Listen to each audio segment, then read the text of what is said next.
Afternoon, it's April 1. This is the update for our Malate Apartments roof basement. Halos tapos tayo ng ating mga hardis and EPA. Tapos dumating na rin ang ating mga supplies. Ito yung ating fluted panels na binutasan para for ventilation. So I think kulang pa tayo ng fluted panels. Dalawa po, pero Dalawa? ikakabit po nga natin para Sa malaman mo kung ano. Sige. Pero order na ako kahit 4. sige po sir. Sige. Pinidikit, iipit naman yan. Ayan, gagawin na ito.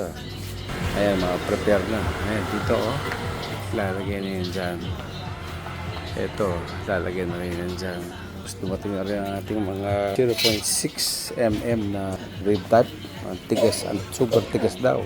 Ang tibay na yan, kahit siguro mga 10 years, buhay yan. Nakakuha. Nailagay na yung mga pagkakapitan. Sa susunod dyan, mga ilaw naman. Kung ano yung ilaw dito sa baba, mamaya ang delivery na ilaw. Doon sa likod, tingnan natin. Ito yung mga sa ilaw natin dito. Lalagyan niya. 6 yata dito sa harap. Tapos doon na 10.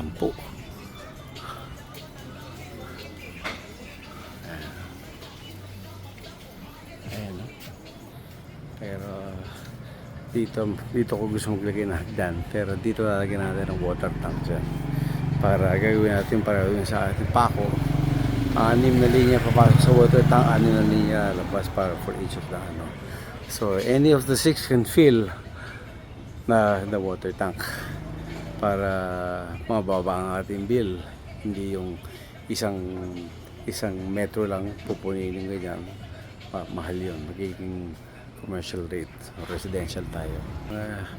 2 or 3 more weeks tapos na ito. Pero ito, since Holy Week ngayon, bukas is Holy Thursday, kakalasin muna ito para maluwag naman dito kung may mga activities dito. Tatabi muna ito dyan. I'm happy sa progress natin dito. Magagaling ang mga tao natin. Saka kada basura, tapon ng tapon. No? Wala tayong mga tapon dito. Galing. So, till next time. Next week na. See you.